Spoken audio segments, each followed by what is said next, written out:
Bonjour à tous et bienvenue pour la reprise des Enfants de Notre-Dame-des-Neiges. Cette année, comme l'an dernier, nous voulons encorder à Notre-Dame-des-Neiges monter la montagne de la sainteté. Que Notre-Dame-des-Neiges nous entraîne vers le haut jusqu'à Jésus. Et ce mois-ci, pour nous y aider, nous allons suivre l'exemple d'une jeune fille pas ordinaire. Celle-ci est très récente. En effet, on fêterait cette année ses 50 ans. Elle est à peine plus âgée que nos parents. Chiara Lucci est une Italienne. Elle a reçu au baptême le nom de Chiara, ce qui signifie claire. Elle est même tellement proche de nous que ses parents sont encore vivants. Sur cette photo, nous les voyons dans leur maison de Sassello, en Italie. Les parents de Chiara l'ont attendue pendant 11 ans. 11 ans sans avoir d'enfant, c'était très difficile.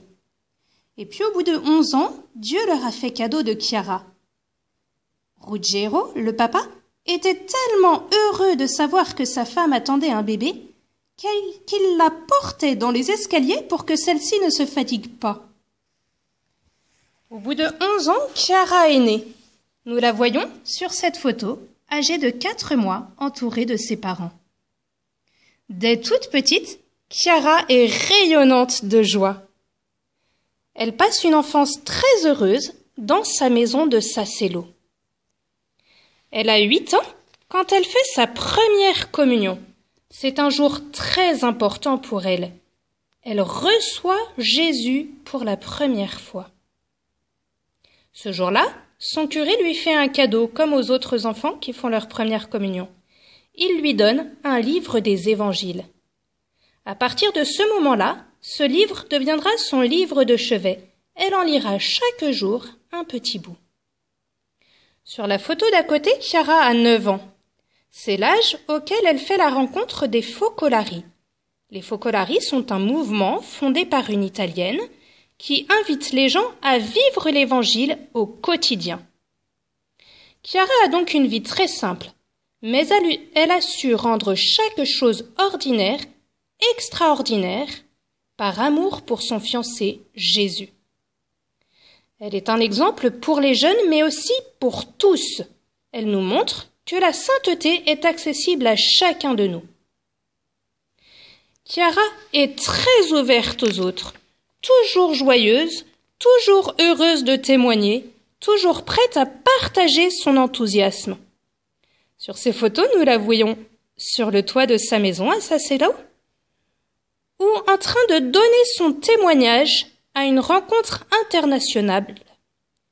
Ici, nous la voyons déguisée en clown lors d'un carnaval. Chiara est très ouverte aux autres. Elle a un grand sens de l'accueil. Par exemple, un jour, elle sait qu'une femme âgée est toute seule, toute triste d'être toute seule. Alors, elle propose à sa maman de l'inviter. Et elle lui dit « Maman, mettons la plus belle nappe. Aujourd'hui, c'est Jésus qui vient chez nous. »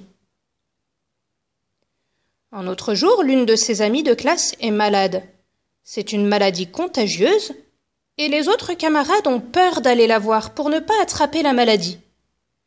Alors, Chiara décide d'y aller. Elle dit « D'accord avec mes parents, j'ai décidé de lui porter les devoirs. Je crois que plus que la peur, il est important d'aimer. » Elle a compris qu'il faut voir Jésus dans les autres. Elle dit facilement « Je le vois en toi ». Chiara veut vivre concrètement l'Évangile. Elle comprend qu'il faut partager ses affaires. C'est ainsi qu'un jour en classe, on lui parle d'enfants qui n'ont rien. Spontanément, elle décide de donner ses chaussures, elle décide de donner ses crayons de couleur. Elle va même, quand elle est déjà grande, donner sa montre à laquelle elle tient beaucoup. C'est son grand-père qui lui a offerte. Mais elle donne, elle partage. Elle avait une liste de ses affaires, pas pour savoir ce qu'elle possédait, mais pour pouvoir dire, si vous avez besoin, j'ai tout ça, servez-vous. Elle comprend aussi l'importance de se donner pour les autres. Sur cette photo, on la voit s'occuper d'enfants d'enfants plus jeunes qu'elle, un groupe de focolari qu'on appelle les Gen 4. Gen comme nouvelle génération en italien, et 4, c'est l'âge le plus jeune. Elle en est responsable, elle a 15 ou 16 ans, et elle se donne avec joie à ses enfants. Chiara a compris que le secret pour faire la volonté de Dieu, c'est l'union à Jésus. À 9 ans, elle lisait l'Évangile et disait « Avec l'Évangile sous le bras, nous ferons de grandes choses. » Elle a 12 ou 13 ans quand elle dit « J'ai réalisé que je ne suis pas une chrétienne authentique. En effet, je ne vis pas l'Évangile à fond. Maintenant, je veux faire de ce livre magnifique l'unique but de ma vie. » Dès 10 ans, elle communie le plus souvent possible. Elle va à la messe quasi quotidiennement. Sa joie, c'est Jésus. Elle comprend et elle dit à ses parents que quand Jésus est au milieu de nous, nous sommes la famille la plus heureuse du monde.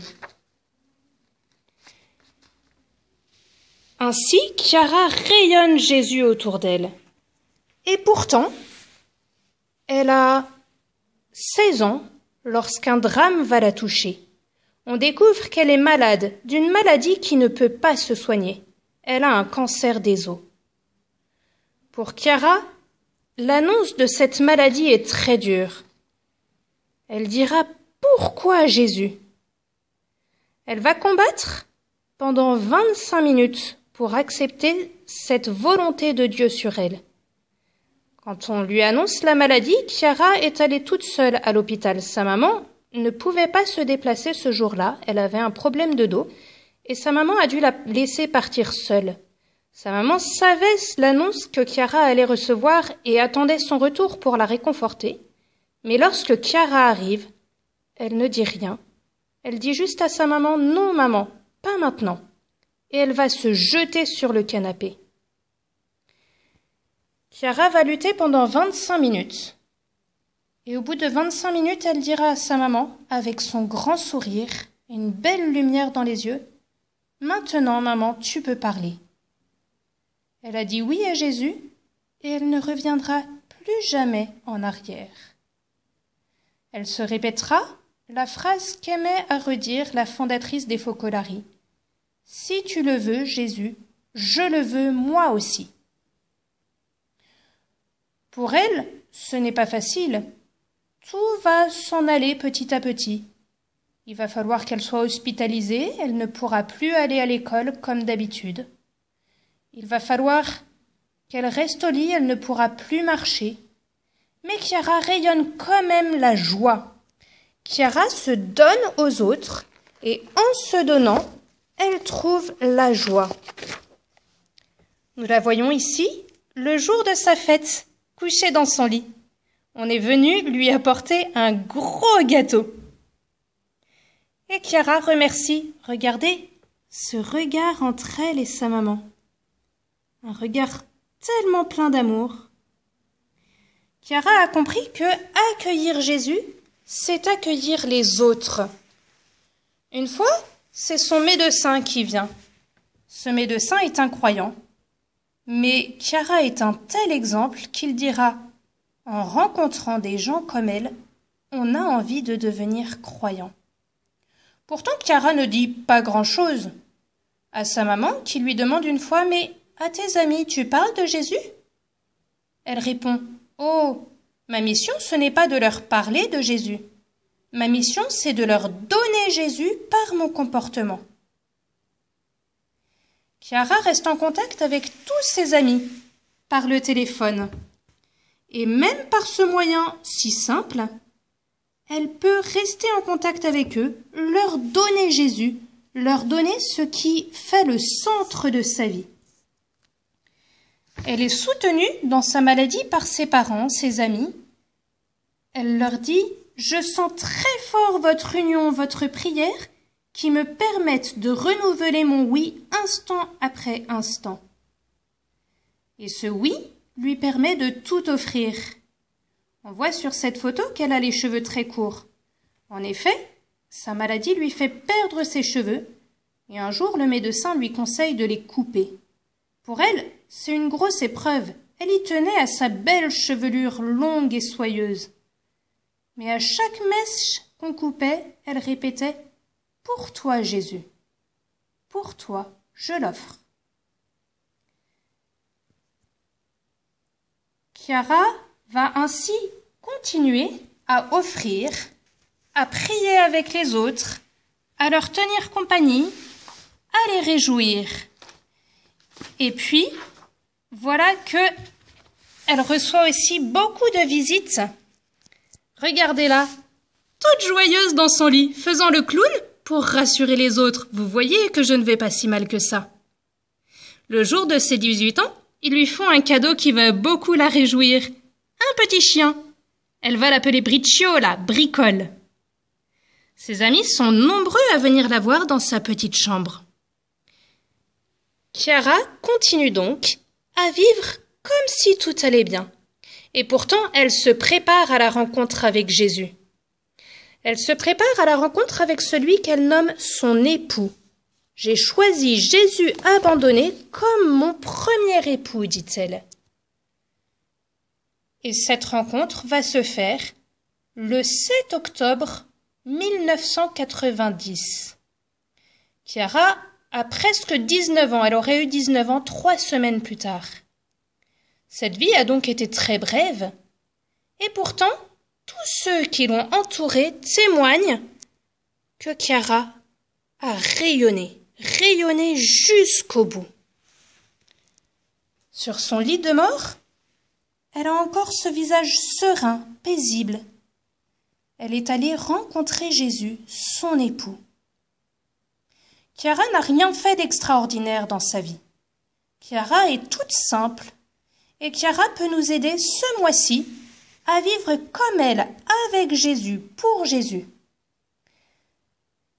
Son secret de sainteté, c'est de savoir que Jésus est avec elle chaque jour, chaque moment de ses journées. Elle lui confiait ses journées, elle vivait avec elle.